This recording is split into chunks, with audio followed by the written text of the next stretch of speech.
to Michael. Do you want to make a start? Yes, let's Brilliant, make a thank start. you. So yes, this is the agenda. So first, we're just going to give you an introduction to the SDE. So I'm Michael Ball. I work as part of NENC, who supply the actual system for the SDE with the technical platform, and we also provide the project support service, which is essentially to help applicants through the process and bring the applications through, give them an assessment before they go to DAC and to PEG, and to sort of carry out that admin as well. So is this going to work? There we go. So just give you a bit of an introduction. So there's currently been a bit of a policy shift towards data access. So typically data has been shared between organizations in the form of extracts, which is where you send the raw data. And the government is pushing more towards these secure data environments. So this has come up from the Gold Acre Review. It was in 2022. Data Saves Lives. It came out in 2022 as well in June. And then more recently, October 2023. So what they wanted to push for is, instead of sort of extracts being the norm, that secure data environments and data access by default becomes the new norm. So there's currently quite a lot of challenges of people accessing data as well. We can share the slides afterwards, absolutely. Basically, data comes from many different sources in healthcare. So you've got primary care with the GPs, and there's many different GPs. Got the trust. You've got other things that come from people like ONS, who have like death certificate data, which is very important for research as well. Find out cause of death of people. There's pharmacies who dispense medications. So there's sort of lots of different avenues for them to explore, and they all have different methods of being able to get data from them, which makes it tricky for a researcher. They've got to approach multiple different organizations who have multiple different ways of sharing data and methods of how they share data, and sort of governance approvals that you have to go through. So the idea of the SDE is to try and conform that into just one approval body. So what is a secure data environment? Essentially, its data comes into it, but it doesn't get sort of thrown out. So people will access secure data environment. They can't go and share the data with anybody else. So it sort of gives that sort of security from the secure data environment point of view. They can't just email on the extracts to somebody else and it goes completely out of control of the SDE. So in terms of extract versus data access, data access is sort of like, it's sort of like what I'm doing now. I'm sharing a Teams presentation. It's like that. Once I sort of end the presentation, you don't have the data on your computer. So this is how it works. It's like a remote desktop is what they call it. So it just sends you, rather than the real data, it just shows you an image of what's on the screen.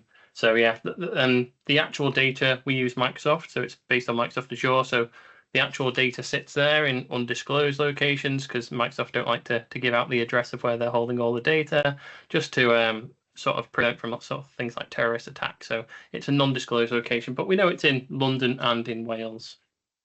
And then the only thing the researchers can take away from the environment is in the form of aggregated data. So it's the result. So this many people had this disease. And what we do is we suppress the small numbers as well. So you couldn't get down to like it's one person and publish that, and people start figuring out who it must be.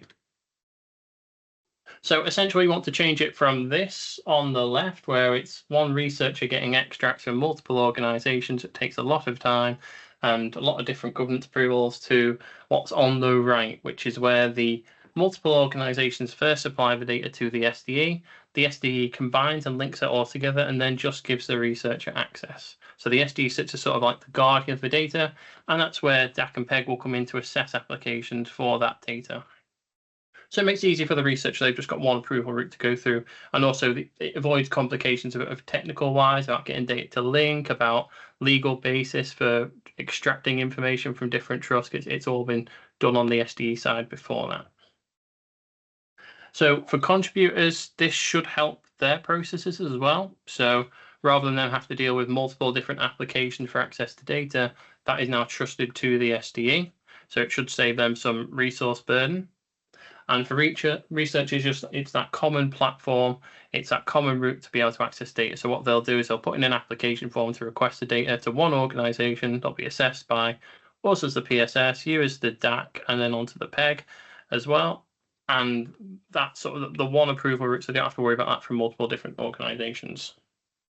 So I think there's 11 current SDEs around the UK. And this is just an outline. So we're in, obviously, NENC, which is quite a high population at 3.2 million. Some ones are bigger, like London's obviously the biggest, but it's a fair sizable portion of population.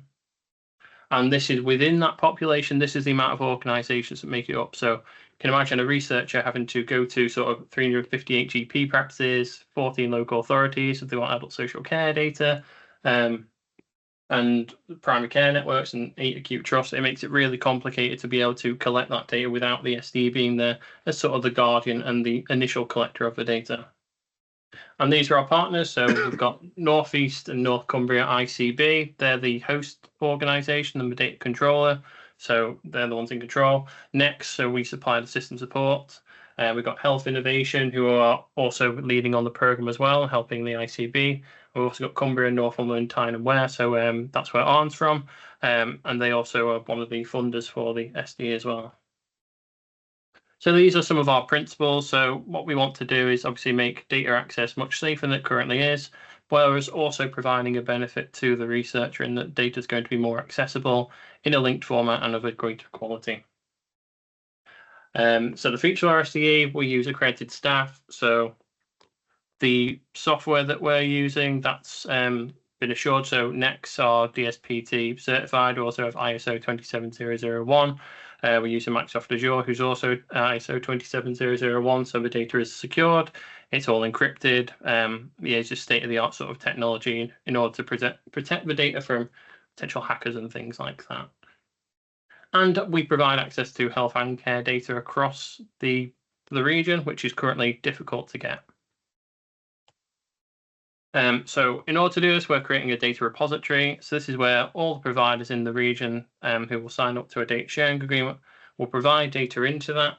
And then next, what we'll do, because we have a section 251, which is basically for legal basis to be able to transfer identifiable data, we will clean up that data, pseudonymize it, remove any direct identifiers, and provide that to the SDE data repository. So this is where all the data will sit. And then when a researcher comes along wanting a certain amount of data, we just take from that repository and put it into their workspace. So they only get the data that they need rather than being given access to everything. The repository is just for the operational part of the SDE, whereas each researcher will just get a workspace of just the data that they want. We do allow patient opt-outs as well, so we follow the national data opt-out, so wherever that's applied and applicable, they'll be removed. But we also have a local opt-out as well, so if anyone's happy with their data to be used for other purposes but aren't happy for it to be used in the SDE, we set up a local opt-out. So we have a telephone line for this, so people can call up and say that they wish to opt out, so therefore their data won't be included for any research. We also have an email, people can email, and also a postal option as well. So we've tried to facilitate quite a few communication channels to basically accompany a range of people. So this is the SDE governance structure. I won't go too long on this, but yes, it's the NENC ICB is the current sole controller for it, so they're responsible for the SDE. They do a lot of work with data themselves because they are responsible for the health and care providers in the region. They are the public body with the funding for NHS care in the region. And this is an outline of all the people involved currently. So you might recognise some names on there. So I think this is the recently updated one, isn't it, Saika? Yes, perfect. So this should be up to date with everyone. So you might get to know people as you sort of interact more with the SDE, and you can see where they are in the organisation chart, but a number of organisations involved. So the technical infrastructure, I say it's Microsoft Azure based. It's developed by the NHS, so we've tested also the platform with other applicants as well because it's been around for some time. So we've got that assurance that it's safe, and it's also being accredited by NHS England as well. And it's already in use to support a couple of projects before the SDE started, and also there's a couple when the SDE did start as well, and who are already accessing data and using that and providing us feedback. So the researcher workspaces, so this is where the researchers do all their work. So it'll just be customized to just the data that they require for their project. So if they're only interested in diabetes patients, for example, that's all they're going to get in the workspace. So once an application's gone through, we create a technical specification for it. That goes to our technical team and then set up the workspace to just be limited to what they need it for. Within here, it has all the tools that they need. So it's got data analysis tools. It's got stuff like R. Yeah, so and also if they do want any additional tools that aren't provided as standard, they can request that in the application form. We can have a look at licensing fees and things like that to be able to get it added in. So there's a lot of customization in it. We scale as well. So some people might only want a couple of users, and that would be a lower cost, whereas some people might want, I don't know, 15 users, and so it sort of scales with the cost. But that's something that's assessed during the sort of the inquiry stage. We figure out sort of what workspace they want and charge accordingly. And then this is on to Arn. So I believe you've got your own slides, don't you, on for this bit. So I will stop sharing and allow you to. Yes, thanks. Yeah, I don't have the snazzy secure data environment template, so I've used CNTW branding, but we can change that afterwards. I was asked to say a little bit about the 5 saves framework, which is probably something you've sort of heard mentioned quite a few times, which is sort of a framework to allow safe use of data. So just very briefly for the people who haven't met me before, so I'm Head of Improvement Analytics within CNTW, which is Mental Health Trust in the north of England. I'm also the implementation lead for the Applied Research Collaboration in Northeast North Cumbria. And in that role, working with NENC, I've been supporting the program for a while. So I'm Vice Chair of the DAC. I also sit on the program group and on behalf of the Applied Research Collaboration, I'm on the SDE strategy board as well. So a couple of different heads. And I guess relevant to this, I've previously been at the Health Foundation, where I ran a secure data environment. I've also worked with the UK Data Archive and Office for National Statistics. So I've been in the space of using data, public data for public good for quite a while. So I'm just going to briefly talk about the framework, the 5 saves, but then most interestingly, what I think that means in terms of the DAC and the PEG as well. And I was hoping to allow some time for the discussion, but let's move that to the end as Sarika indicated. So the 5 saves framework, it's a framework to allow effective use of data that may be inherently sort of confidential or sensitive. And the 5 saves refer to domains of controls we might put in place to support safe use of the data. And then the authors of the framework are very clear that there's no particular order to the 5 saves. So here I just took the order they've used previously, but it's projects, people, settings, data, and outputs. And I'll come back to that in a minute. But really what we should think of these areas are sort of domains that are sort of a scale, if you like, where we can put more or less control in place around the use of data. So and we could mix and match, if you like, different bits of controls depending on what is necessary. So a way to think about the 5 saves is to essentially ask ourselves these 5 questions. So we want the project to be safe, so we want to make sure that the use of the data is appropriate. We want to make sure that we can trust the people to use the data in an appropriate manner. And then when we think about safe settings, that's very much the technical infrastructure, the facility in which the data are accessed that Michael just described. And then obviously there's the data itself and the disclosure risk that comes with that data. And then there's the outputs. So want to make sure that whatever comes out of the environment in which you access the data is sort of non-disclosive and is safe to release. So as I mentioned, this is very much a framework about balancing sets of controls on each of these domains. And maybe the best way to explain that is taking 2 sort of extreme examples. So there are what we call public use files. So for instance, the Office for National Statistics, but also NHS Digital will have sort of small data sets that are available for anyone to download and to do with as they please, right?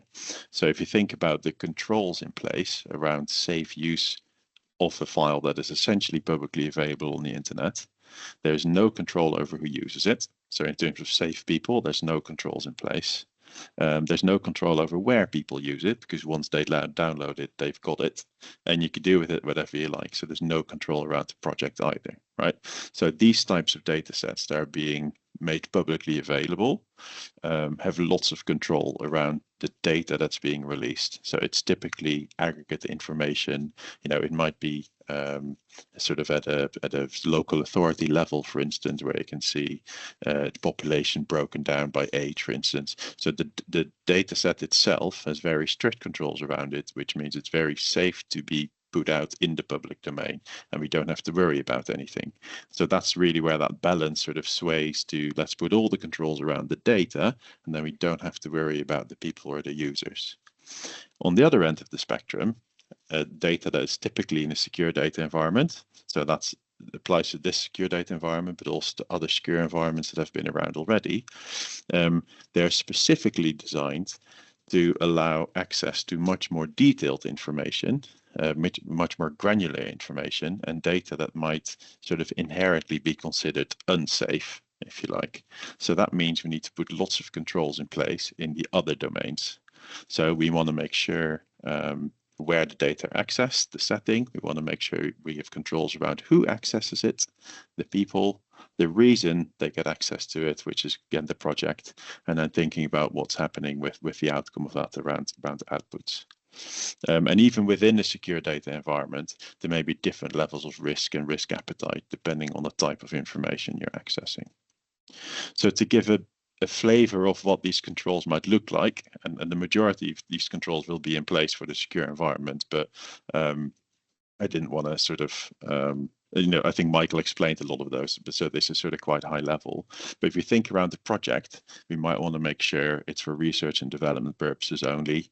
There's a very clear defined aim and objective to a project, and the project is of public benefit. If we think about controls around people, we might want to make sure that we only allow access to named specific individuals within trusted organizations that might have their own accreditation in place, and we could also introduce training for people on the environment to make sure that they know how to handle data safely. Similarly, around settings, there'll be lots of technical controls, and Michael hinted to this already. And there's various standards and certifications that you can have to sort of demonstrate that the environment in which data are held are secure. On the data side, obviously, in our case, we're typically talking about data that are at a patient level. So there is some re-identification risk. Obviously, there's still data minimization principles or anonymization of data that can be applied. So rather than give the full date of birth of somebody, maybe a project only needs the month and year of birth, or even only just the age of the individual at a particular point in time. Data minimization, if we're doing a project on children, obviously we don't need access on adults as well. So that's a very simple example of how you can still minimize the amount of data that goes into an environment, even though the data themselves might be quite detailed. And then when we think about outputs, so this is the research findings, if you like, that come out of the end of the process. There's lots of guidance and standards around how we make sure that those are safe. There'll be a process where a researcher needs to identify the bits of their work that they want to get released from the environment rather than just get everything. And then there's also there will be a process where we will have output checkers to actually double check that that is the case and that information is safe to release.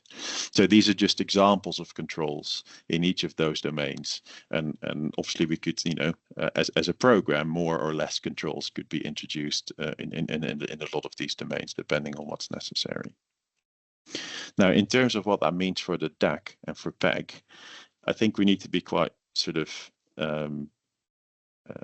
pragmatic about this. The ICB, which I put in the middle, they're responsible for safe use of the data. And they need to make sure there's appropriate controls in place in each of these 5 domains. And that's something we, as a DAC, really shouldn't worry about too much, other than the project element of that, right? So we're asked to make a recommendation about the project, so whether the proposed use of the data is appropriate. I don't think as a group we have to worry too much about the people, because there's processes in place to make sure that these people are sort of accredited and trained and appropriate. There's lots of policies and procedures in place around the settings, the environment, making sure that is secure and that's being regularly audited and certified. And I'm sure assurances to the ICB will be shared in that regard.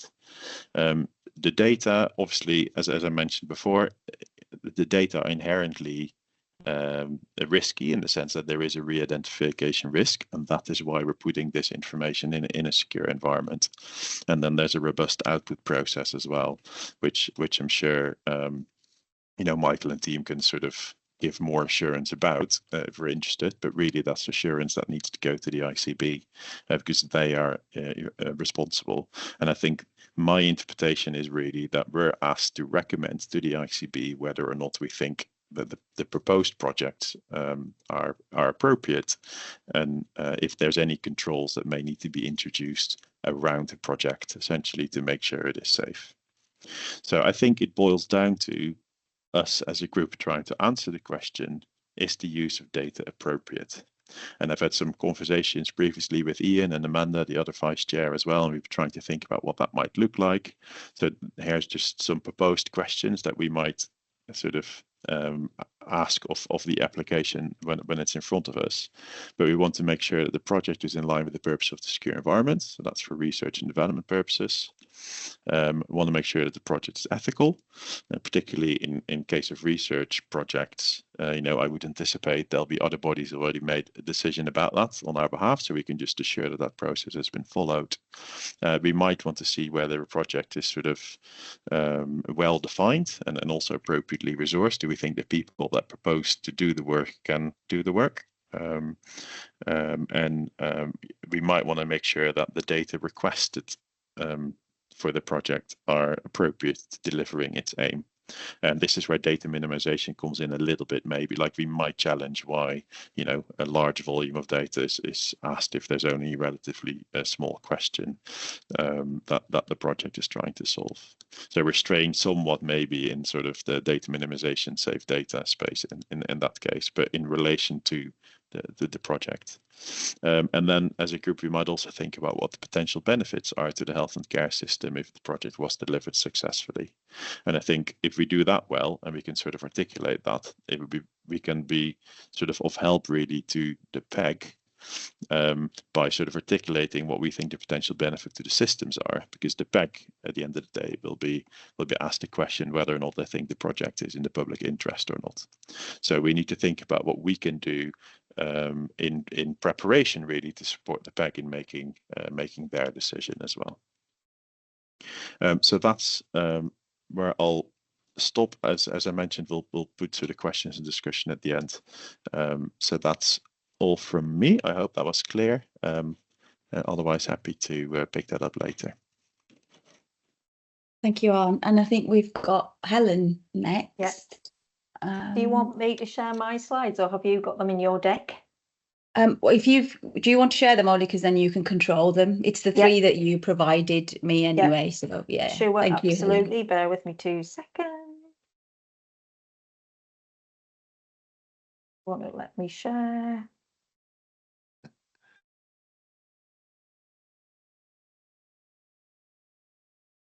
The nuisance that is Teams. I know, I'm just trying to share it. There we go. I think it's because I had the pop out open.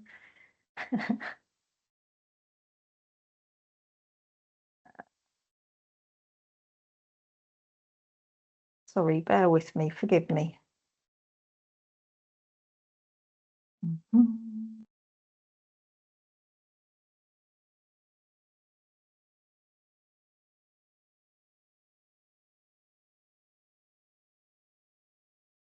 Okay, can you see those slides now? Yes. Brilliant, perfect. So I'm just going to give you a little bit of context about the patient and public involvement journey and where we are at this stage. So the kind of background to the PEG, if you like, just so you've got a bit of context. I work for an organisation called STAND, and we've been commissioned to effectively independently provide the patient and public involvement in the project. So we had a commitment from the beginning to support patient and public involvement. It's not just because of the memorandum of understanding from NHS England, but there's always been a commitment kind of in the North East that we want to involve and engage with public members. Primarily for the SDE, the key element is the fact is we're using patient data. This is public data. So it was really important right from inception, right from the beginning of the programme, they've been really keen to involve the public, which is really refreshing. Part of that is because locally there's a lot of experience. We've done things like local care record, Great North Care Record. There's a culture of PPIE across many of the big organisations in North Cumbria. We're learning from past projects that might have failed because the public weren't involved. And we have a very vocal community. So we're kind of, I hate to use the term, but pushing against an open door. So we work on two strands. I've split them into two slides, but we really work in parallel. And there was two aspects when we initially started right at the beginning of the programme. We needed to identify who the public were, who were we talking to, who were the patients whose data we want to use. So we did some basic situational review, looked at what was available nationally, brought that together. We did an impact assessment using things like the opt-out data, the national opt-out data and local information to get an understanding of how people feel about their data being used. And we did a very quick kind of snapshot pulse survey of on street, literally face-to-face, going to people and asking them what they thought about the concept of the SDE and sharing patient data for research. From that, we were able to pull together what we call the summative assessment. So we brought all that information together, and that helped us kind of identify, we call them personas, local personas. There's effectively 6 local personas that people across North East and North Cumbria fall into, if you like. And their views vary, but the focus is about how they feel about sharing patient data and the concept of the SDE. This allowed us to start to build the PPIE strategy, the patient and public involvement strategy, and it gave us a kind of gap analysis of who's missing, who haven't we spoken to so far, what haven't we got, what information about our population do we not know, or which groups have we not spoken to. That surfaces opportunities and challenges. You know, how do we get to the people who haven't responded? How do we understand how they feel? We don't want to risk people opting out when ultimately the benefit is for the greater, you know, the general public and the whole, you know, anybody using the data. The concept is to support research, positive research. So we didn't want people kind of opting out because of lack of information or knowledge. And that the initial data, the initial mapping allowed us to prioritise who we should target, who we needed to talk to, and how we do that communication. So we developed the strategy from the point of view of patient engagement, and that helped us to start to produce the communication messaging, so how we tell people about it. We still needed to do some work, and that's ongoing to this point. So the kind of end of the arrow brings us to that point. We did a larger sample survey, so we asked more people because we just kind of had that general pulse survey. We didn't have a lot of information from younger people, so we did an online social media poll to try and target some of the younger people's perceptions of what they think about sharing their own data. We've also done some targeted groups because what the initial research showed us, there's some really specific demographics that were more resistant or more anxious. So, you know, picking out a couple of examples, people 30 to 44 for some reason have more anxieties about sharing the data. We're more likely to say, no, I don't agree with the concept. And interestingly, more women than men. So we did some focus groups, which were literally just finished last week. We're reporting at the end of this month to get a bit more of a deep dive, a bit more qualitative research into, you know, why they feel that way and what can we do to help those people, you know, stay involved and engaged with the SDE. There's another aspect as well, peer-to-peer communications and involvement's really key. So we'll be looking to develop that, work with voluntary and community organisations, because however honest and convincing a big organisation might sound, there's nothing like that peer-to-peer engagement. So some of the more harder to reach, for want of a better term, groups, we just find, or from experience, we know that peer-to-peer engagement is much more valuable and helps people understand better. At the same time, so as I said, these very much were working in parallel. We absolutely couldn't have done any of this without our PPIE public members group.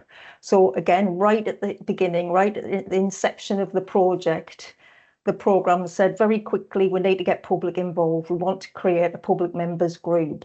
And we recruited initially 14 members. That's sadly dropped to 11, but we're going to look at developing that further. And they have literally worked with us right from the beginning to develop all the work I mentioned in the previous slide. So the strategy, the communications, they have a seat on the strategy board, on the programme board.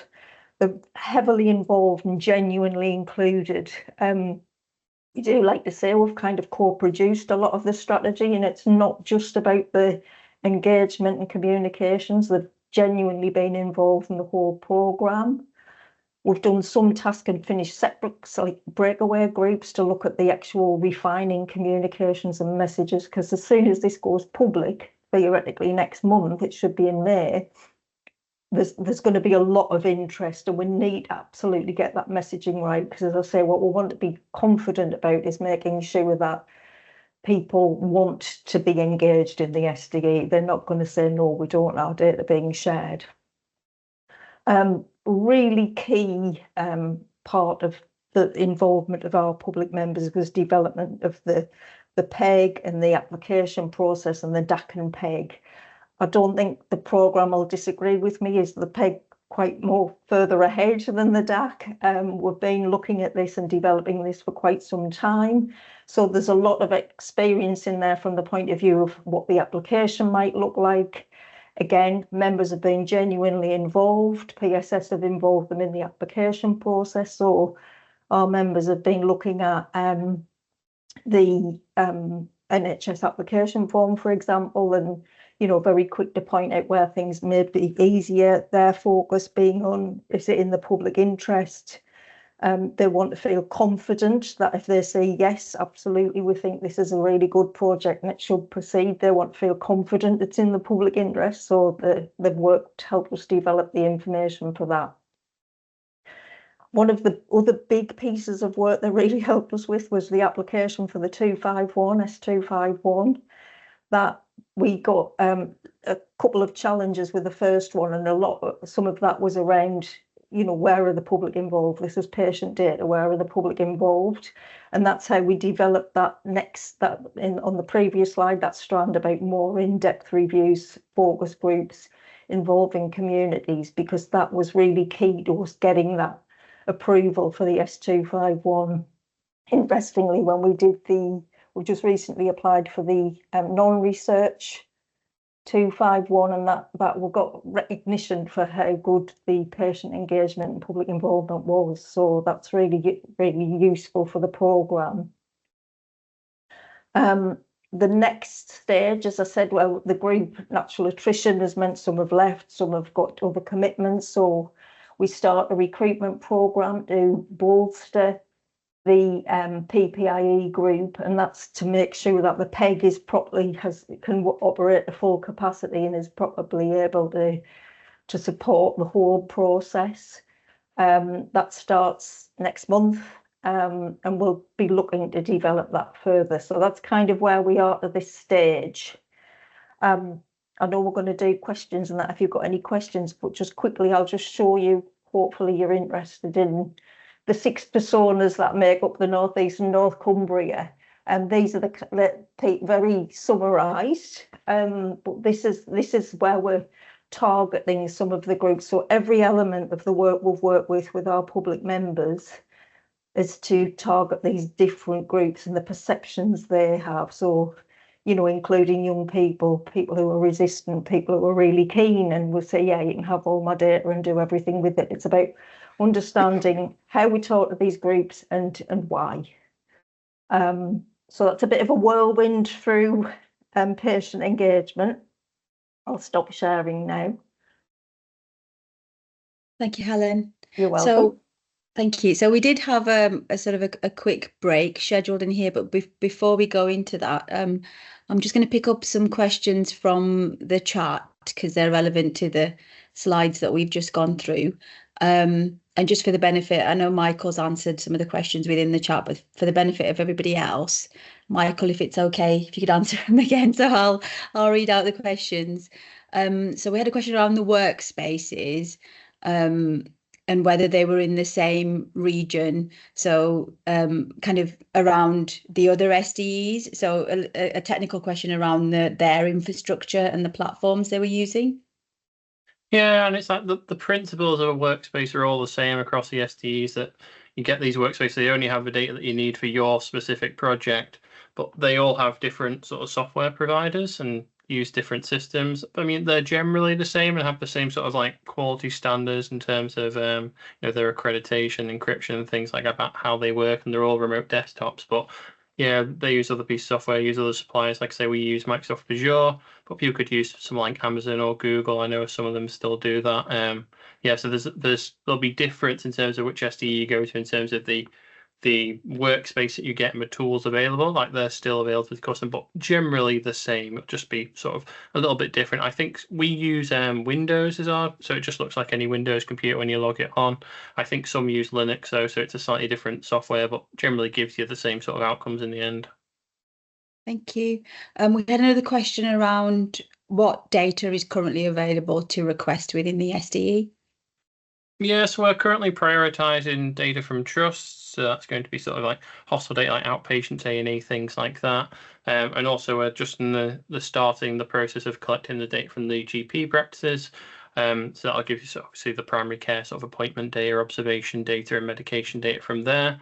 And then we are looking to capture sort of more beyond that. So from local authorities and get into social care, and also other bodies that have data, including NHS England, because they collect the HES data, they collect the other standardised data sets that we can't replicate locally. Like they've got death certificate data, for example, so we'd have to go to them to get that. They also have the BSA medications data. So this is the medication data submitted by pharmacies around the country. So this is when they've actually dispensed the medication that could have been prescribed in primary care. For us to collect that locally, it's thousands of different pharmacies, so that's sort of one of the other key data sets we need to take from NHS England, and we're currently working with them to be able to obtain that. Just for my benefit, HES, Michael. It's hospital episode statistics data, so it's A&E, it's inpatient, it's outpatient, it's critical care, so it's just a standard hospital data set, but it's consistent across all providers in the country, so it's very good for doing entire region work across NENC, and also if we're going to, because sort of the next sort of stage of SDEs is also federate data access, so you could go to multiple SDEs, and that's where sort of that national collection really comes in handy, because then you get the same data across them. Whereas if you're collecting local granular data sets, you might find that what we're collecting in this region is different to other regions based on the way the trust collect the data. Thank you. Thanks, Michael. So I did have a 5-minute break scheduled in here, but I'm not sure if people kind of just want us to carry on, if they're okay, or whether you all want to sort of have 5 minutes. Do you want to give me a thumbs up or a thumbs down? Linda? No, can I just say, because not everybody will know, that there's two members from the public members from the PEG on, and I was on an earlier. I'm Linda Pepper, but Rosemary's here too, and I'm not sure Rosemary has been to one of the inductions before, so I'm just introducing ourselves, following on from what Helen was saying, that's all. Hi Linda. Rosemary, do you want to do a quick introduction? I think we've been on an introduction session before, haven't we, Rosemary? Okay. Well, I'm a public contributor and I chaired the Shadow DAC, and am interested in any feedback from anybody who observed that in order to improve. Thank you. Thank you, Rosemary. So I'm going to take it that people kind of want us to carry on, that you're okay with that. So we'll move on to the next session. And then kind of, as I said, we can sort of pick up any more questions at the end and any discussion points. So I think I'm next, actually. So while I just share my slides, my name's Saika Rani. I'm a lead delivery manager, and I'm working on the NENC SDE. I work very closely with Michael in the project support service. So I'm just going to share my screen to take you through there we go, that's me.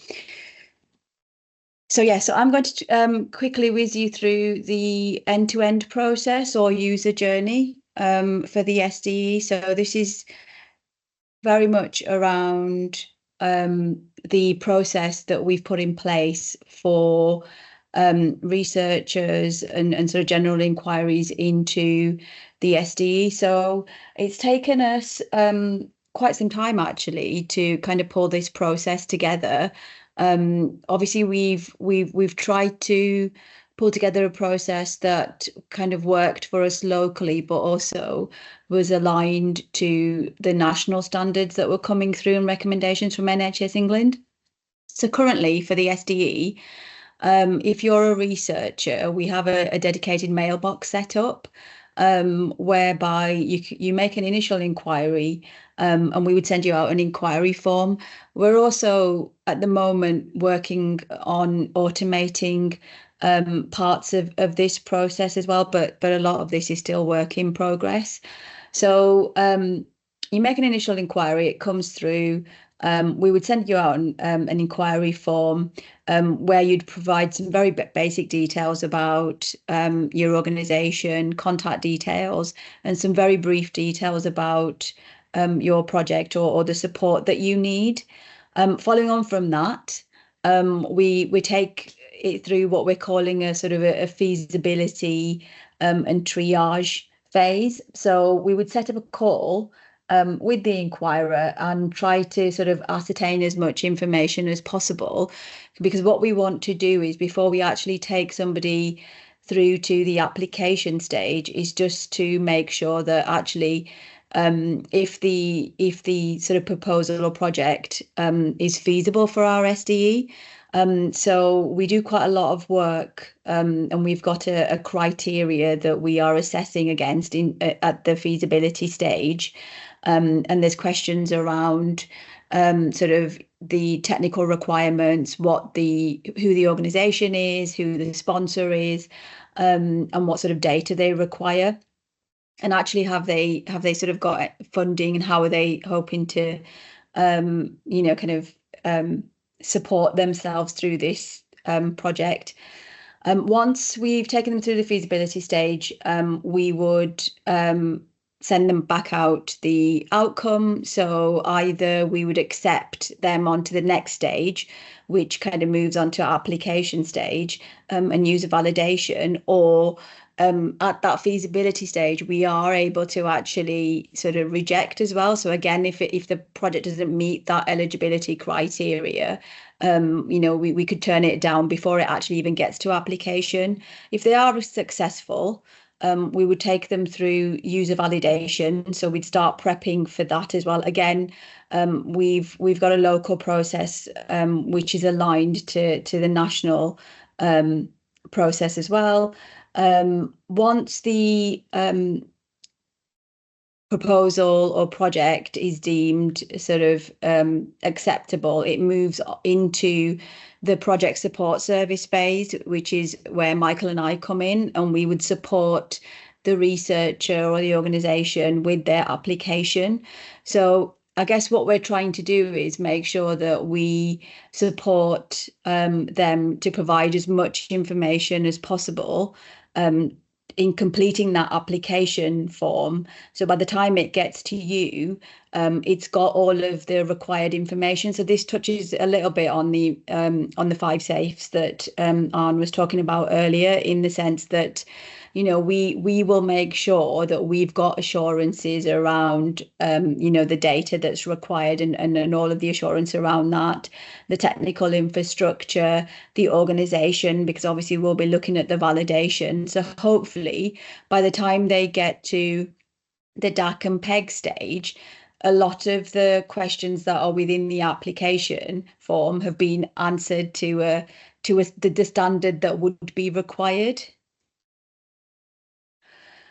If they do meet those standards, I'm just going to take you back, sorry there. So if they do meet those standards, and it kind of goes through DAC and then through PEG, and the project is or the application is recommended to proceed, we would then support the applicant to make sure that we've got the data access agreement sign off from the ICB, and then we sort of work ourselves into mobilization stage, and then there's a lot of work that we do around project closure as well. So again, within the application, there will be sort of information or determinants around timescale.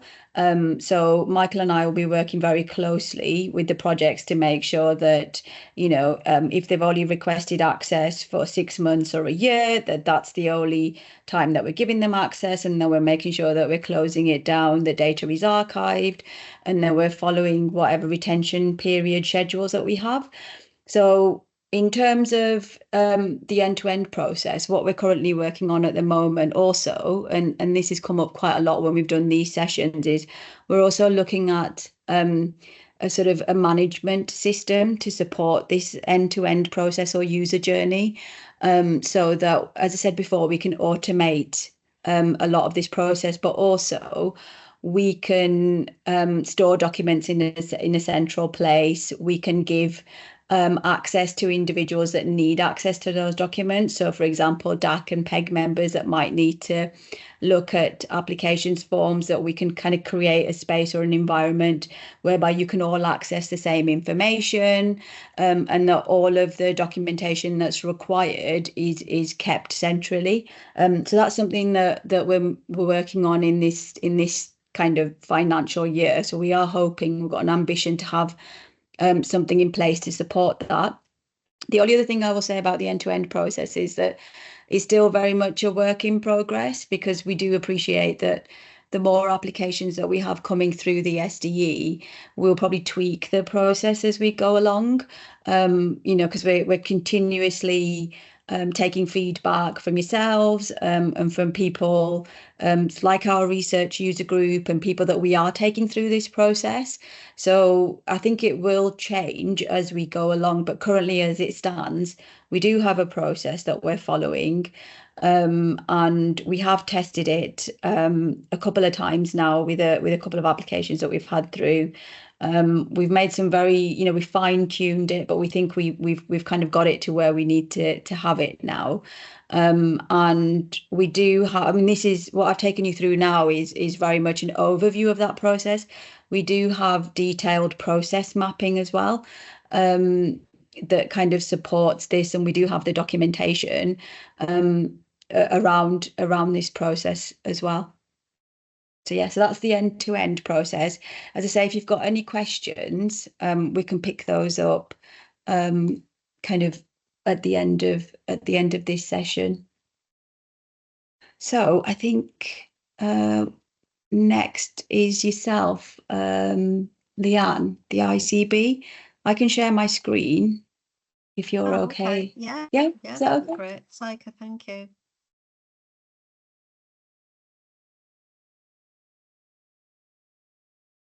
Perfect. There you go. Hi, I'm Leanne Cotterill. I'm IG Lead and Data Protection Officer for NENC ICB. So I've got a couple of slides to explain Saika's just gone through the process there, but this is where an application's been through that process. As part of the approval, it goes to DAC and PEG, and all of those recommendations from DAC and PEG, this is where it actually lands at the door of the Research and Data Subcommittee. So this is a delegated committee for the executive within the ICB. So this Research and Data Subcommittee is a new committee that's been stood up specifically to review SDE applications and to give those the final sign-off and approval. So I think it's already been mentioned by Michael earlier in the session that the ICB is a single data controller for the SDE. And what that actually means is they are the controller for the information that sits in the SDE.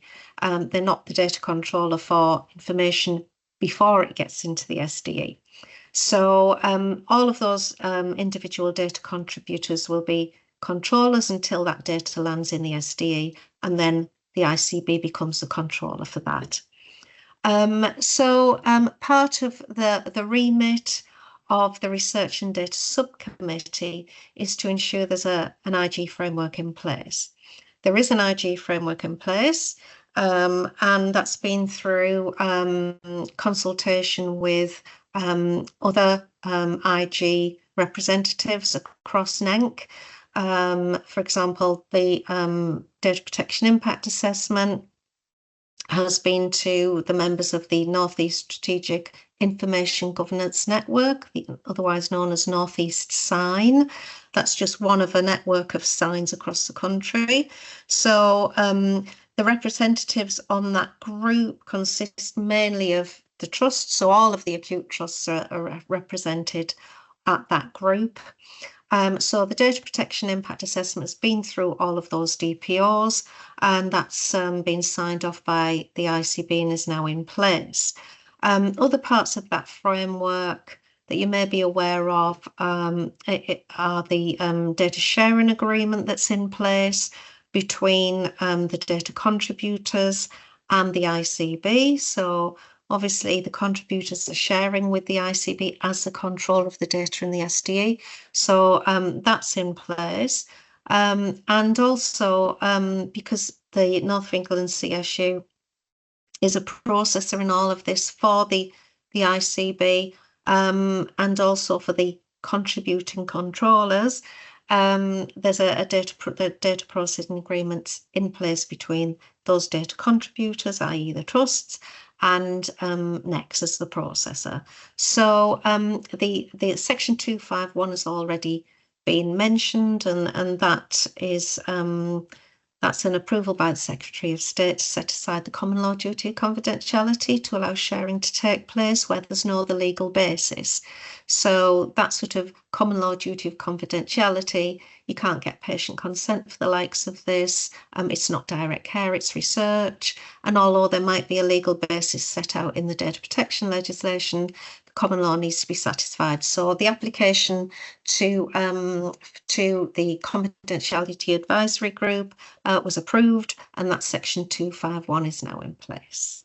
So that's the rather complicated sounding IG framework. Hopefully I haven't missed any of that. So the Research and Data Subcommittee makes the final decision on whether or not a research application can go ahead. So if you could just go down to the second slide, please, Saika. Thanks. So this slide just covers the main duties of the Research and Data Subcommittee. So as I've said, they review and approve research applications relating to the SDE, FDPs and any other research projects. And they maintain and operate an approval framework for the access itself, joint controllerships and any data sharing agreements. They also manage and enable stakeholder input and data flows, and they scrutinise the data usage requests, also where access is granted and reviews of research activity which might use the data, and they make decisions public if required where needed. Part of this is to use the research findings to make better commissioning decisions. So these research projects will not only help other parts of the system, but also help improve commissioning decisions within the ICB. Also, it helps organisations in the North East and North Cumbria region to get the most out of their data for research and to get more health teams involved in the research, and also to keep control of that health data. And finally, the committee ensures that IG rules are being followed by researchers using the data. I think we're taking questions at the end, aren't we, Syke? But I haven't seen any pop up. Thank you so much. We have got one. Yeah, one. We might as well cover that one because I've just seen one come into the chat. Just while we've got a bit of. Who wants to take that one? Yeah. So, just a quick question from Kim. Hypothetically, if RDC reject an application, can applicant go to a different SDE? Do the SDEs communicate with each other to share learnings?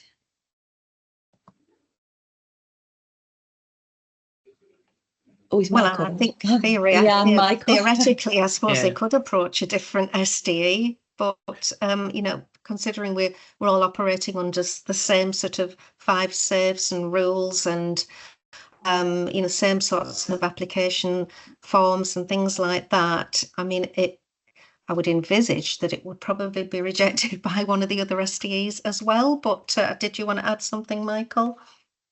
Yeah, I mean, they're trying to, obviously, we collaborate quite a lot with the other SDEs. We're all on national sort of things together, and we'll get into it later about accreditation. There is a national accreditation program as well that will soon be in place. I mean, if one organisation, for example, doesn't pass the accreditation, they can't go to any of the SDEs because it'll be managed nationally. So I guess there could be a point where, yeah, sort of we rejected something RSD and they went to another one which accepted. But it's generally we wouldn't think that would be the case. And also usually for ourselves, if something was rejected, it would be rejected for a reason rather than just saying no, go away. It's more of a no because of this, but if you can address this and it can go through. But Alan, do you want to come in on that? Thanks, Michael. Yeah, the Department of Health and Social Care have got a consultation document out at the moment, specifically looking at the roles of data access committees in secure data environments, and they talk in there about what an appeals process might look like. So similarly with ethics committees, as Ian will be able to tell us, if you go to a place and you get an unfavourable opinion, there is a structured pathway that you can then go through to appeal for things if you think the committee have got it wrong or have misunderstood or things like that. So there always needs to be an appeals process. So within that document that I've seen, they are a little bit vague about what that might look like. It talks about there being a sort of national committee that might oversee other committees and be able to put in advice, but yeah, it's still at the draft phase at the moment. So the idea of what that might look like is not fixed in stone. But my guess will be that there will be a sort of, if we said no to something and the researcher disagreed with it, that there will be a kind of structured appeals process where they can make it the case of why they think that we might have got it wrong, and potentially they may, if they can readdress those things, that they can then go to a different place and ask that question. So in ethics, you're allowed to nominate another committee to look at it if your appeal is approved. If you don't change anything, though, we would hope that everybody's working to the same rules and opinions, and that you would get the same answer again. Ian, do you want to? Yeah, I think there's a couple of things. First of all, the actual appeal goes to a different committee in ethics and then comes back to the original one. So we get, if we said no and they were very upset about that and sent it back and it went to another one, the decision of the other one would come back to us for us to look at. So, and that's meant to be a learning process. You know, did we actually was our opinion not quite correct with everyone's thinking? The other thing about it is ethics committees are opinions. And the question is are we talking in DACs and PEGs opinions, or are we talking that there is a logical framework that comes up with an answer? I think there is a bit of opinion in it, but maybe slightly less than there is in an ethics committee. But we need to understand that we're going to say something, and some people just won't agree with it, but we'll have to kind of come up with a consensus opinion, and that's the bit between the DAC and the PEG, and then going on to the full committee later that needs a little bit of work, and I suspect that's one of the areas.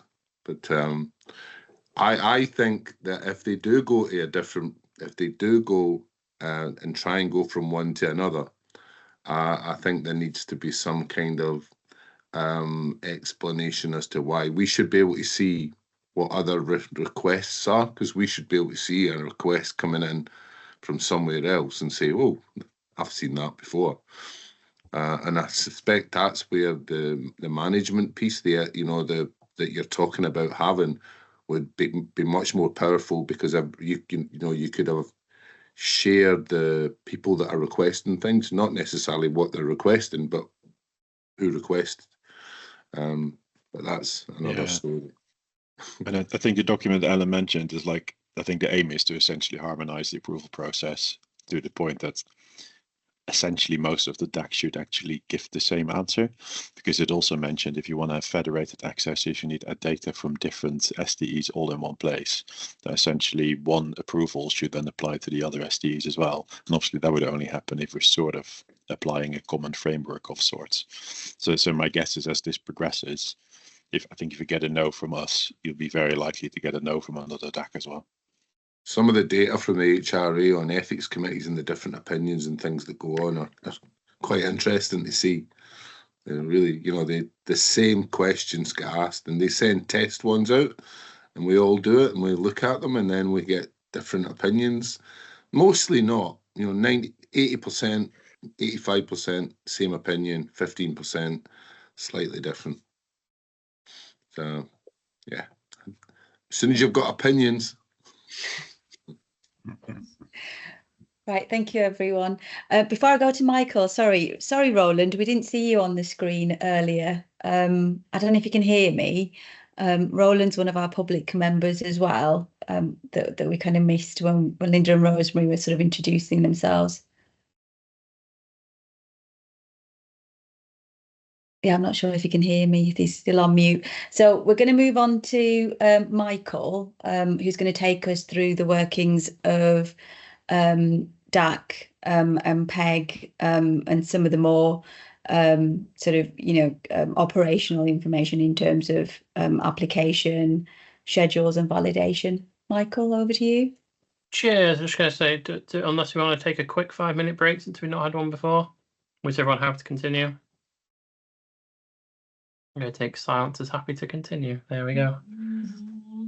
Right, let me just share my screen then. Perfect, and from corner side. Perfect. So the DAC, yes, the responsibility of DAC is to ensure that the applications are in the public interest and meet the standards of the SDE for the research to be able to happen. And we also have a PEG as well. So once it's been through the DAC and been assessed, oh, I'm getting a bit of feedback. I think that might be you, Ian. Do you mind muting?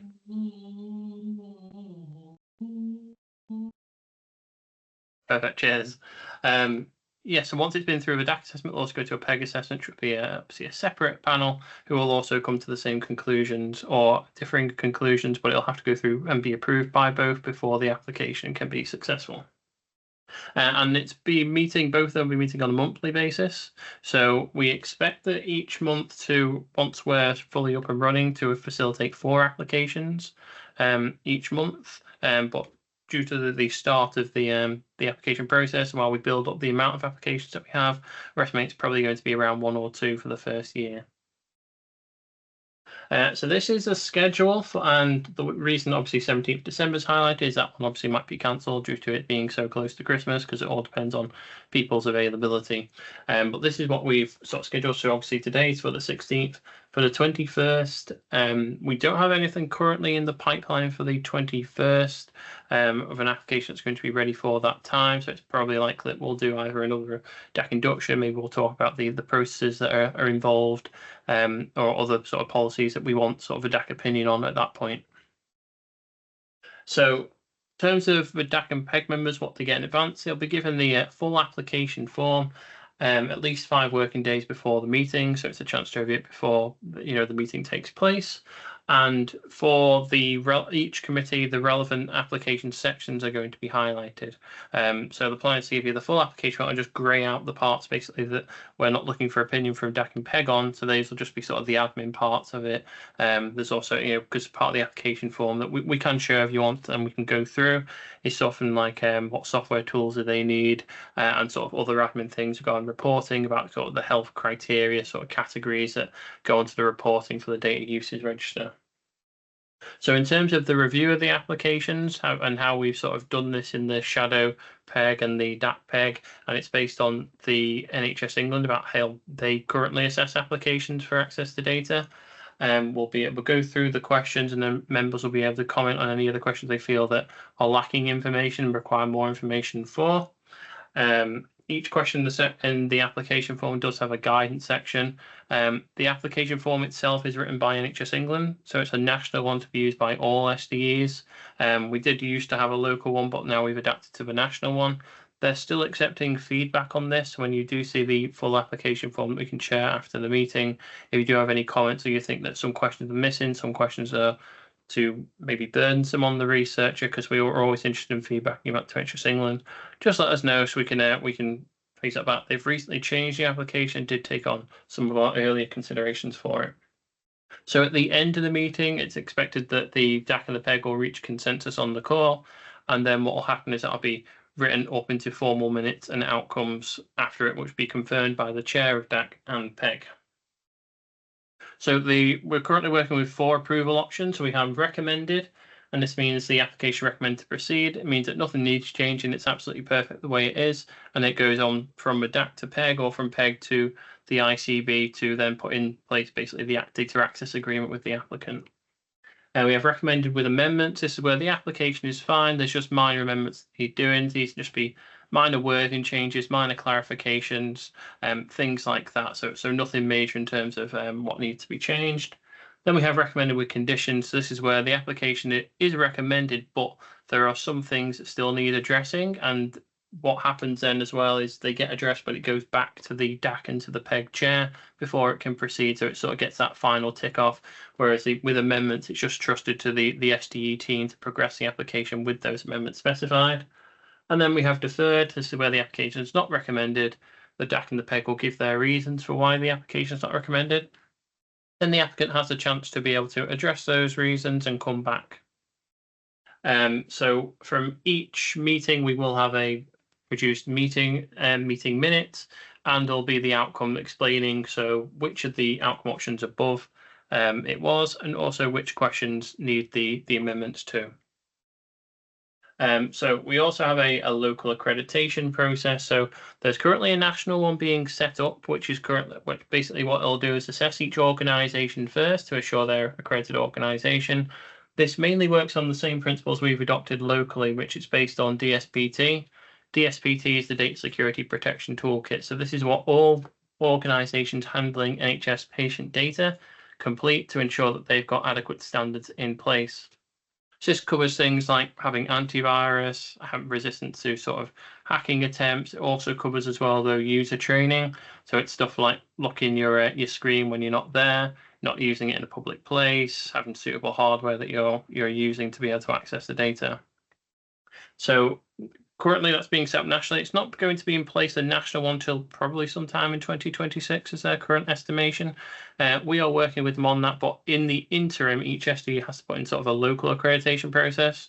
So like I say, ours is very much based on this. We're trying to put in sort of risk tiers though, because we get a range of applications from different people where DSPT itself is quite sort of overkill for maybe some applications, because we have ones that only want sort of anonymized, completely anonymized data, where the current one what we're pulling through is just they're getting access to imaging data, and it's just lung images. So it's impossible, and that's all it is. There's no demographics of patients behind it, so there's no way to trace back to who the person was.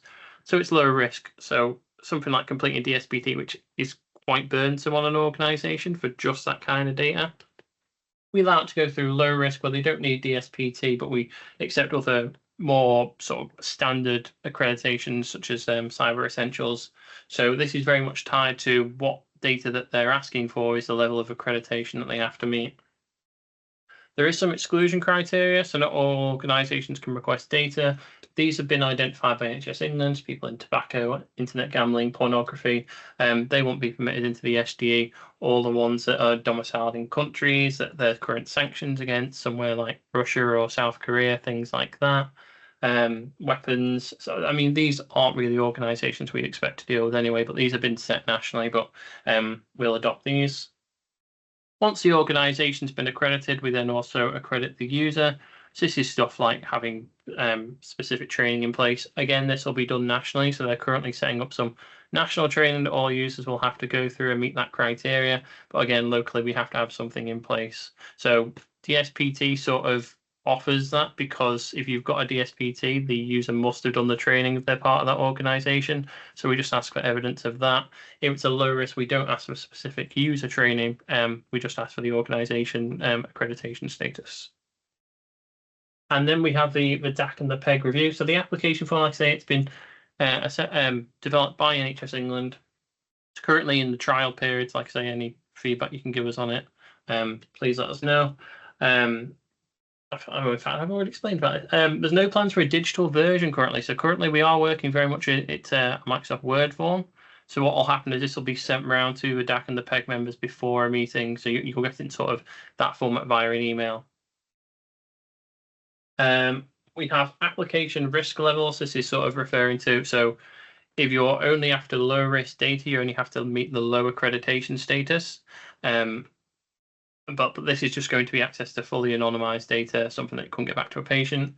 We then have medium risk, which is more patient level data stuff, but without any direct identifiers or reasonable potential for re-identification. So it's stuff like basic patient details like age range, address region, types of sort of high level interactions they've had with healthcare. And then we have high risk, it goes to more pseudonymized patient level data. So there is an ability to re-ID, but it would require other information, but the level of risk is higher. And this involves stuff like the actual age of the patient, their GP registration, the date they attended hospital, things like that, that although still not clearly identifiable, it contains that risk. And I think that's it. So next, this is just onto the Q&A. So as Ian said, we are looking at ways of, so that's the current way that we're assessing the application forms within the DAC and the PEG, but we're open to interpretations. Obviously, Ian, you've got background from ethics, and I'm sure all of you have assessed sort of applications or done other things like this before. So yeah, really open the floor to any suggestions. We have a question, Michael.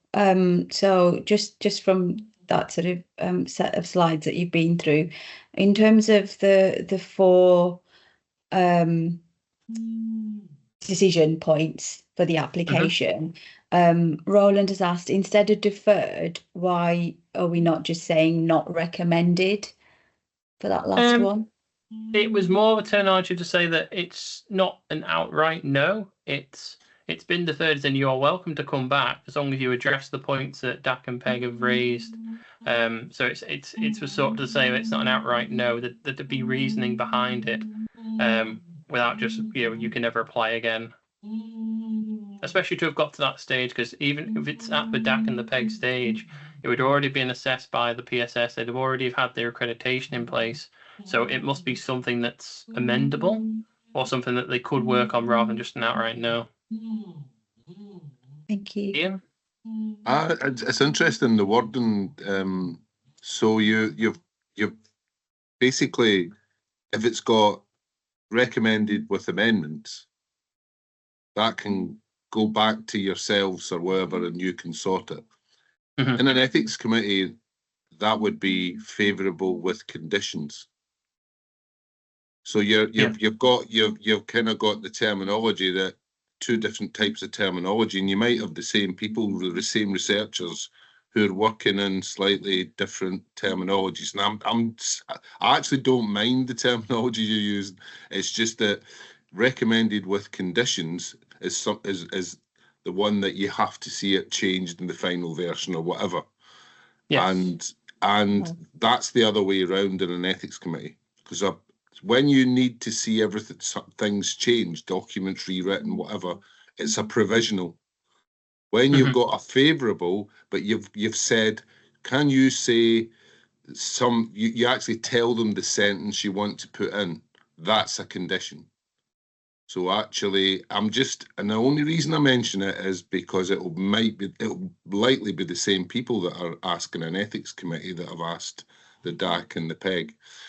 I think we're going to have to make sure that they understand what we're saying. Is my point. Yeah. Quite possibly. Like I said, this is the current terminology NHS England use themselves for giving data away from the national SDE. So it was to be consistent with you need how to they use do it. And and that's not a problem. I'm pointing out a sort of a difference in terminology that's actually similar. The other thing I would say just very quickly is so I've watched some of the shadow committees, and there's the people coming in and asking different questions is a perfectly reasonable thing, but everybody's reviewing it at the same level, and that's actually quite difficult to get through. If I asked an ethics committee, all the members of an ethics committee, to do a review of a study, and they had to do the full review of each one of them, it would take me forever to get it through. The way that the ethics committee gets around that is to have a lead reviewer and a second reviewer, and then open it up to the committee who have all reviewed the documentation but have got specific questions they want to ask. And as a chair of an ethics committee, that actually helps a lot in getting through the process.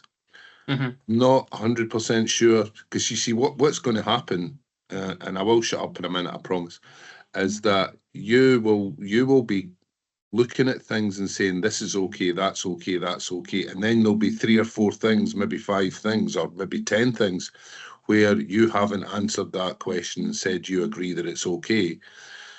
Sort of like an HRA assessor, for example, where you're looking at the law, you're looking at the data, you're looking at the technical aspects, and then the bits that are left, what's the study, what's the importance of the study, all that kind of stuff, are left to be looked at. And if it might well work better to have reviewers. I don't know if Alan's used to doing that, because we've got committees that we were on together that did that. It puts a lot onto the reviewer, but the reviewer doesn't do every single month. They do one a month, one every few months rather. So I think it's something maybe needs thinking about, but I'm just leaving it out there. Yeah. Yeah, fair point, yeah.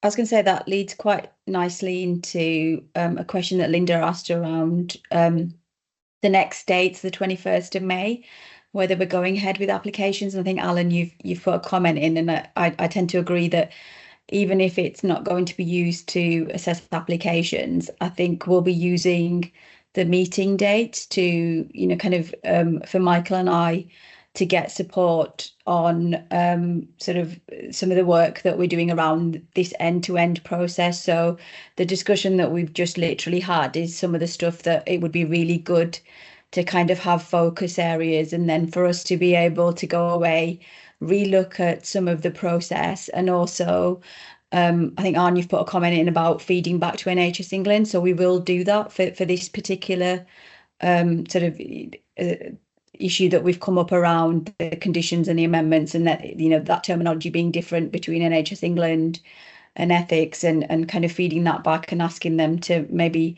take that on board. So yeah, I think that's probably what will happen if we don't have any applications, Linda, is that we will sort of come up with items where we need some support and some feedback from you. So that's what we'll use the time for.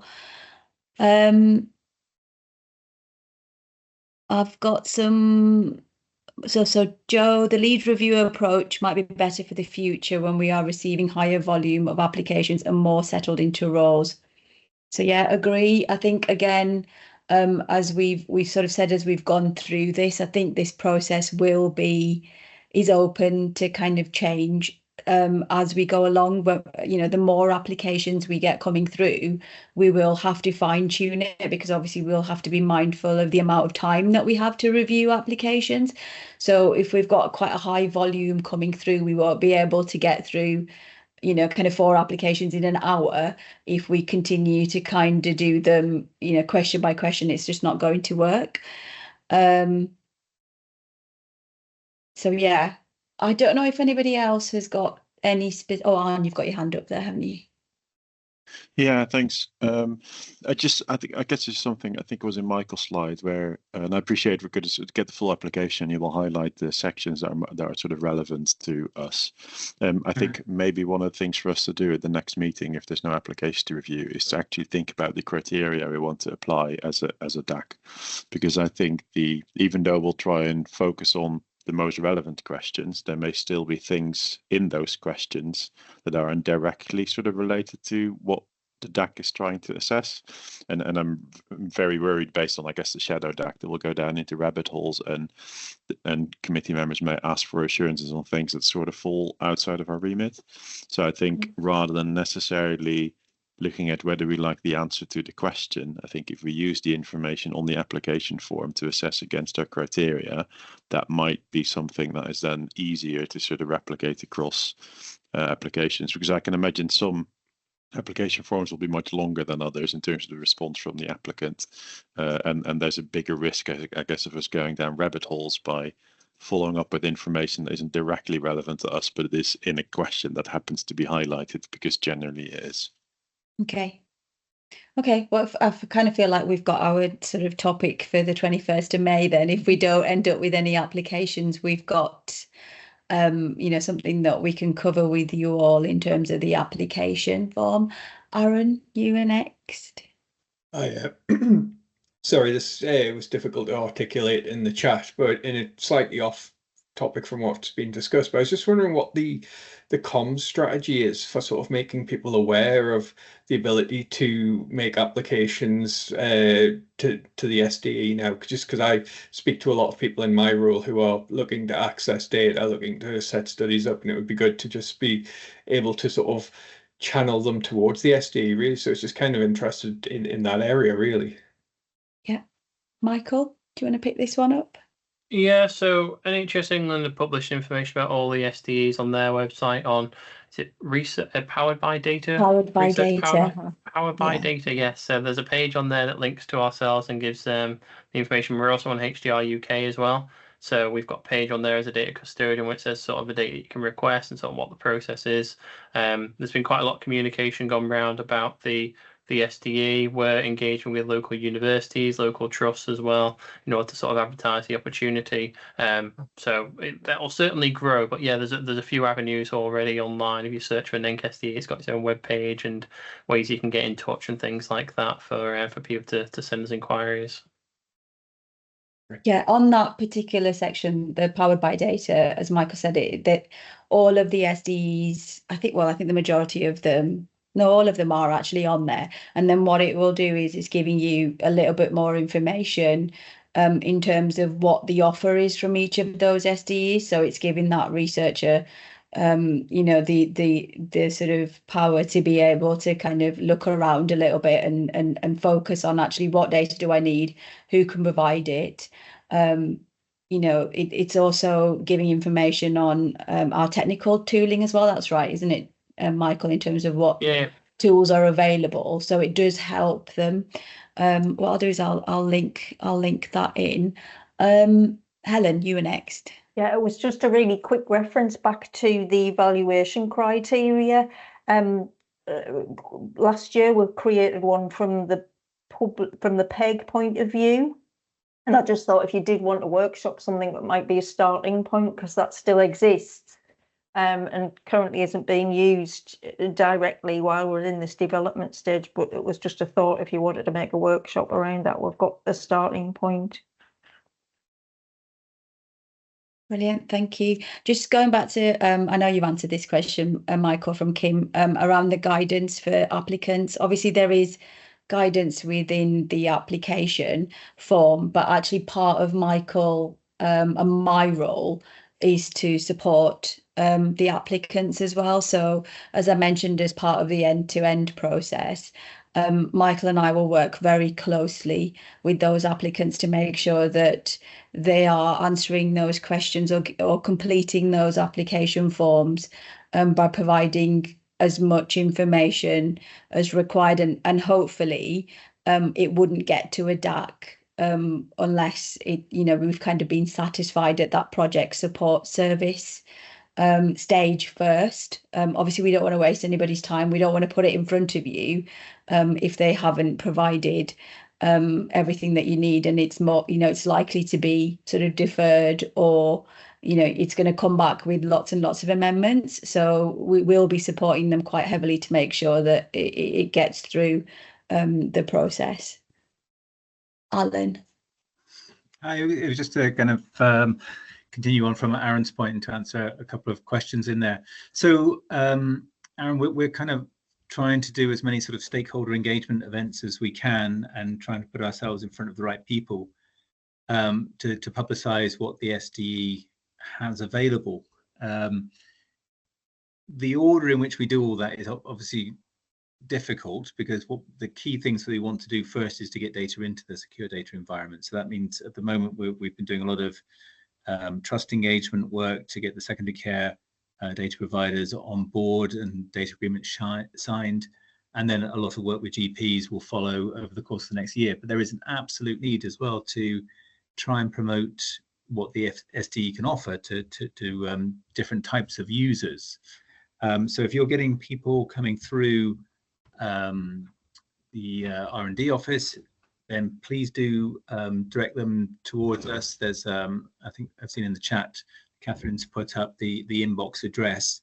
What we try and do initially with any inquiries is to put them through that, because they then get entered into a tracker, and then Catherine does a great job at arranging all the right people and advisors to help people with their inquiries, so that we offer a bit of a supported concierge service to begin with, to make sure that we can help the people develop the project as much as possible. The other thing, though, I'd like to say is about to try and get your ideas about what you think might be a useful way of to do this, and what groups to target. I mean, ultimately, we wanted to be able to develop user groups, but that will kind of happen, I think, as people start to use it, so that people have their own sort of groups where they can sort of talk together and talk about ways of tackling problems and how the SDE can help. But we also want to be part of those. But also, at this stage, when you're just trying to spark ideas for researchers, it can be a bit more challenging to be able to say, which is the right groups to get in front of. So any thoughts on that and ways to facilitate that, gratefully received. Thank you, Alan. Any more questions? Feedback? So when we sent out the, or when Catherine sent out the agenda to everybody, we also sent over a couple of documents. So we had the DAC terms of reference and the PEG terms of reference. I'm not sure if everybody will have had a chance to have a look through them. I can see some people nodding heads, actually. So if you have had a chance to look through them, was there anything that anybody wanted to raise in terms of the terms of reference? I mean, we can sort of, happy to pick this up at another session, really, because obviously, I think they only went out on, was it yesterday morning? I think the agenda went out to everybody, which hasn't really given people a lot of time. But I don't know if anybody had any specific questions around the terms of reference for those groups. No. So I think, it's gone. Ian, you beat Linda to it there. A couple of things. First of all, I thought they were quite good, actually. I didn't really. There was nothing that stood out, but I only read them through once. But usually it jumps out at you when you see something in a set of terms of reference pretty much straight away, and it didn't. The bit that there's a bit about decisions and changes of decisions and things like that. So when something is given a set of conditions, then it goes back to chairs and things like that. And I think that the section on that part, which is like the role of the chair and or whoever it is, the vice chair or whoever, in making the final decision on conditions that we've asked to be changed. Yeah, if we've asked for something to be changed, it comes back and we think, yeah, that's okay, that's what we were looking for. And I think that there's two things I'd say. First of all, I think I'm going to read it again just because I'm in my head, I had it being a bit light, and it needed to be definitive about how you do that, because that's when you get challenged. You get challenged if you've not got an actual way of deciding. And the second thing is there should be a method of the chair or whoever asking for 2-3 people, one person, whatever, from the committee to be involved in that decision. And I didn't notice that. And I think that if, let's say, you get something come through the DAC, we decide that there's certain things that we want them to do before we can say that we think this is a recommendation, then it might well be that I say, well, actually, I'd like Aaron to be involved with that with me, and I'd like Aaron, because there's a chunk of hospital stuff involved in it, and can you come and can we make a decision together and look at the final document that comes back from them? And I think that should be in there somewhere as well, because that process is the process that tends to get challenged, I think. Might be wrong, but yeah. But I'll do them again, and I'll write it in a sentence, because I've just babbled nonsense here. But there is something about that needs. Yeah, no, that's a very fair point, Ian. I think the only thing would be a consideration of timescale for that. So if it wasn't just the chair who was trusted in that responsibility and had to go to other members, of how that delays the process. You don't want that to happen. If we can. Yeah, so maybe it's just agreeing like sort of like service levels for that. There's a certain time to be able to respond. Even if it is trusted to the chair, if the chair wants to go and ask somebody else, as long as you just get it that's on them. You know what I mean? At the meeting, you get it put in the minutes that you want 2 people to help you with the final decision, or the final opinion, or whatever you want to call it. Yeah. So if it went back to you as chair, you could say, well, actually, I'm going to go and ask on, and you just do it on sort of your behalf. You don't have to, but it's up to you. As long as that sort of, meets within the timescales, then I think that could be acceptable. Yeah. My experience of terms of reference in other spheres is that you start off, and it's not until the using of them that you realise, oh, that might need tweaking, or that might need tweaking. So I just think, if we're really clear that they need to be reviewed to see if they're still working quite early on, because we're in a very, we're learning, aren't we, as we go along. So for me, it would be about, reviewing after 3 months or whatever, unless there was anything urgent came up. But my experience is that terms of reference always need to get tweaked once you start actually going. Yeah, I completely agree. That's why we sort of based on the NHS England method, because they've been doing this for 4 years, something like that, and this is a method they found that works. Now we might not find it, completely works, or we might want to improve it further. But it's sort of like a starting point, because they've had teething problems. Like one of the things that came up during the actual setting up is whether we wanted the researcher to be there, at the DAC and the PEG. And it's only because it was try and test in NHS England where they found that it didn't really work. Because you usually got like strict schedules for times, but then they get people get delayed and then they can't make the next meeting, then it ruins their application chances for that one, then they get delayed, and it just results in a number of problems. Oh, having the researcher there makes a hell of a difference sometimes, because you read things, you see things, you think, what is this? And then, but presumably you and will have been in contact with them anyway, and there'll be a kind of process and a dialogue ongoing. But sometimes you would be very surprised at what they say. Yeah. But Sometimes it's definitely helpful sometimes to have them there. It's just the reliability of them being there on a certain time, a certain day, and also like NHS England had sort of the way they were spoken to by the researcher didn't work for them in some cases. Some people were very good at sort of speaking to them and going back and forth, and some people weren't. And it was something that obviously fell out of the control of the SDE. And out of control of them, so yeah, that's part of the problems. We give them about 3 minutes at the end of each session, so they get a bit of time. I mean, they get time, but you know, yeah, not much to do their worst. Yeah, sometimes it's really useful. It may well be that you should put in that you can invite them because there's something in it that you think that they would explain, and by explaining it, you'll put it away and it'll be fine. And suddenly you think, oh yeah, I never thought of it from that process, from that side. Yeah, absolutely. I have to say, consultants are particularly good at that because they come to us and they say, no, here is my practice. Here's what I want to do it. Here's why I want to do it. And you go, oh, of course, that's why you want to do it. And the lay people get that. Suddenly they get it because they hadn't got it before. But yeah. Time is of the essence once we get about 4 or 5 or 6 in a meeting, that's for sure.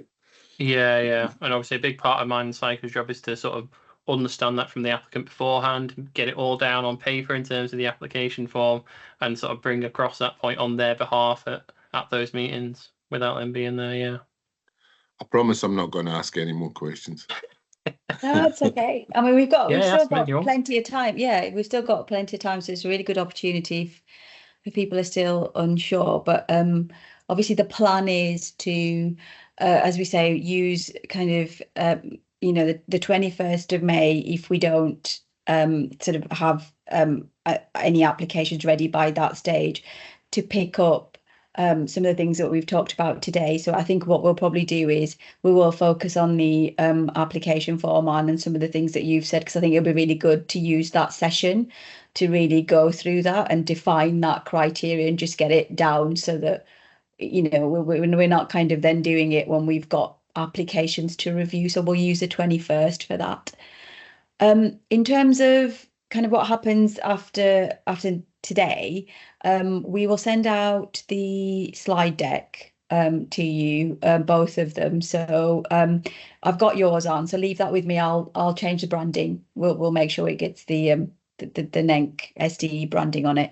We'll get those out to everybody. Also, sorry to put you on the spot, Catherine, but I'm going to pull you in here because what we've been looking at is ways to kind of share documents a little bit easily with you. So we are exploring at the moment. Catherine, I don't know if you want to come in.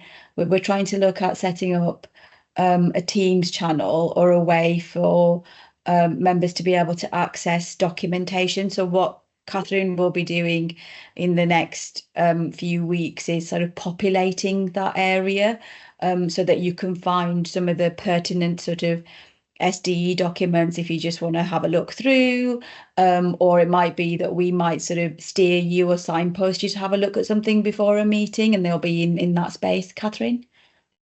Yeah, just everything that you said there, and if everyone is happy to go ahead, then it is on Teams and we can start to upload the documents via a Teams channel if that works for everyone. Linda? I just raise it because my experience with NHS Trust as a governor is that if you're the one that's got the Teams contract and we're the guests that come in, we can't always see what you think we can see. We get a different face.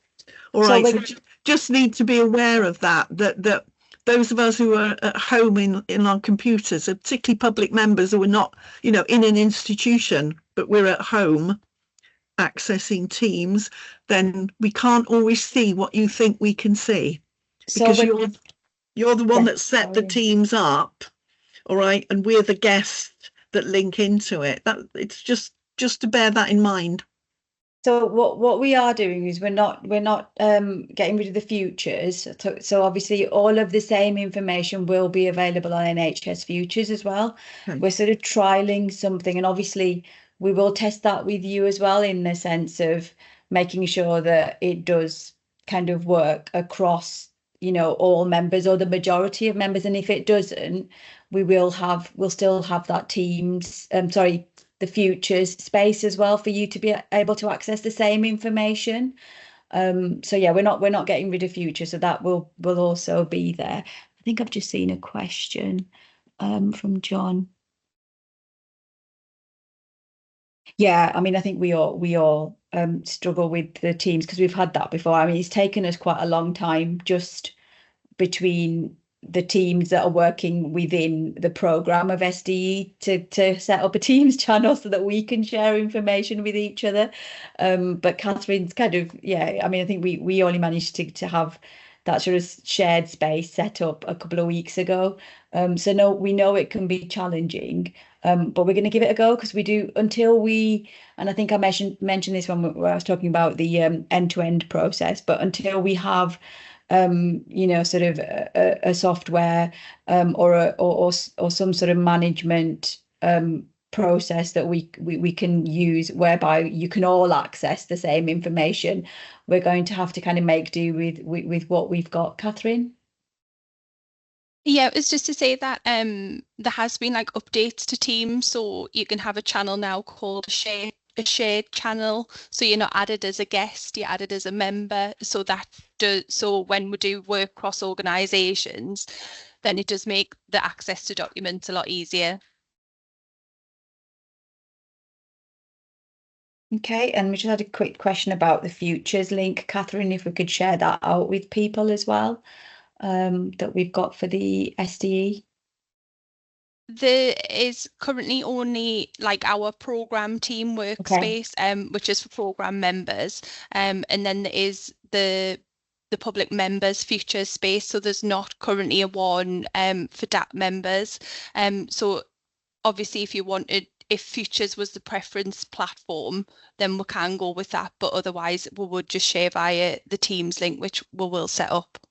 Yeah, I think we decided that Teams might just be that little bit. We were going to give it a go in terms of kind of sharing documentation and see that experience with that, because I think futures is working for us at the moment, but it doesn't always give us that sort of additional sort of option to do other things that we want to be able to do. So we're going to give them both a bit of a go and then see how we get on. A bit like everything we've talked about, really. I think it's all a case of you know, the more applications we have coming through, the more that we're engaging with this process, I think it'll develop. So yeah, I appreciate any sort of feedback that you want to give us once you start to use some of these spaces and start to review documentation. It's going to be really helpful for us. So yeah, we'll get all of the information out. If there's not any more questions, I can give you 15 minutes back. Brilliant. Thank you all for coming along today. Obviously, you can contact Catherine if you've got anything, you know, if you kind of remember something, you know, after you've left the call, or contact Michael and myself directly. And we'll share all of the information that we've sort of gone through today, and then we'll come back out a little bit closer to the date in terms of the 21st of May. And look at what we're going to talk about if we don't have applications, but I think we will focus on that sort of application form. If you want any more sessions, actually, so if you think it's quite a long time to wait between now and the 21st, and you want us to maybe try and do, you know, kind of like a mop-up session, or you want us to actually focus on any particular area, if people are available, Michael and I are happy to do, you know, with a smaller group, if we've got enough people on that have got time, we're quite happy to pick those up and maybe focus on a particular area with you. So again, just reach out to Catherine and we'll do that. Just last question, I think, from Rosemary there. That 21st of May is the DAC meeting, Rosemary. It's not so the PEG members that will be on that DAC meeting will be the ones that are part of DAC. Ian, you've got your hand up. Yeah, just quickly, have we got Aaron, have we got a form with an actual request on it that isn't complete yet, that could be used as an example of Because we had the one that you used for the shadow. The shadow deck, yeah. We've got some could- ones that we've used before. We've got some sort of fake ones or pretend ones that we've used in the past. We could use one of those if that would be helpful. What would be useful is to kind of get involved in putting together the highlights. These are the things that we're going to look at. Okay. And these are the things that we want you to look at, Dak, and these are the things that we want you to look, and have a couple of examples for the different committees, so that we could go through what we might need to fit in as our criteria. Because in the end, until we actually get one, until we get one and work with it, we're sort of semi in the dark, and it would feel really good even if it was a pretend one, to have a go at it and say, yeah, you know, and even if it was a relatively straightforward one, that, you know, in fact, it might be nice if it is a relatively straightforward one, and we can have that conversation about what it looks like and where we can take it, and what decisions we need to make, what decisions will we get from the project group, and you know that, and it's fine, and we can ignore, and then we can make comments, and we can then have the PEG could do the same, and we could, between the two of us, decide, yeah, here's what we want you to do, and here's what we want them to do, and let's get together and come up with the answer. Because I think till we do it, I just think I'm very wary of just talking. Yeah, really, we can do that.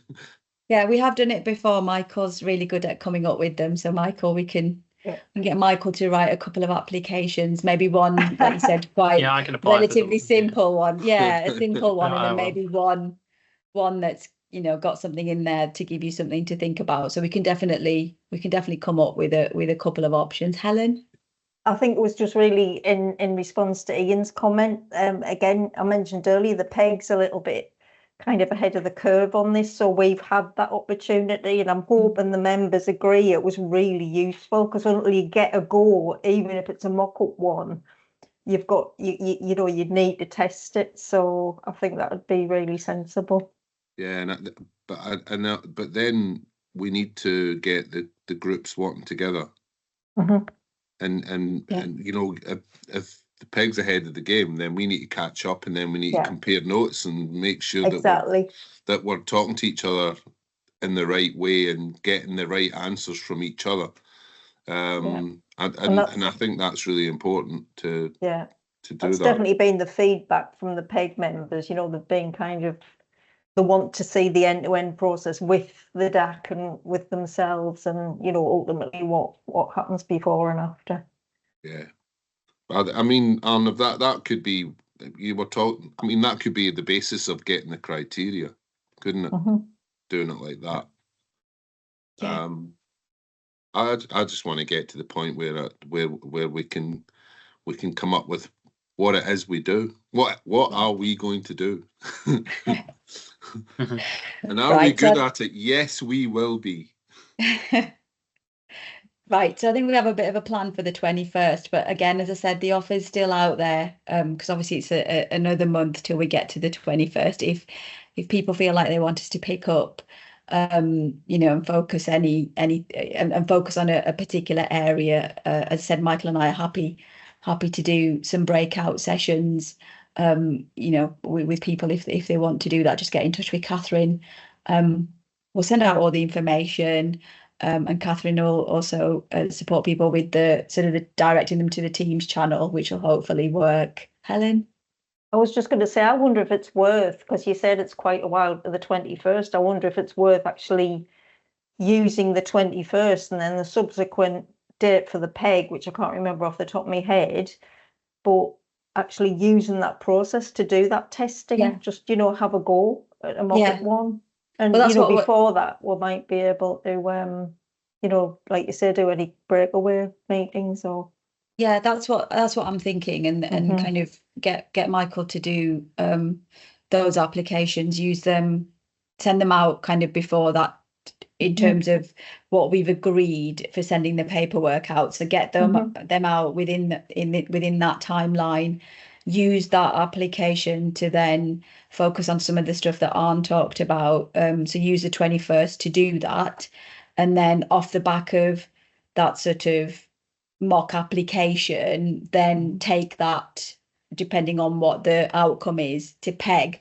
So we follow the process through, like Ian was saying, so that we're sort of connecting all of the dots. So I think that's kind of like the plan. But if anybody wants us to talk more about criteria or, you know, user validation, or, you know, if they still, you know, want some more information about technical side, happy to pick that up with, but, you know, maybe with a smaller group, if you just get in touch with Catherine.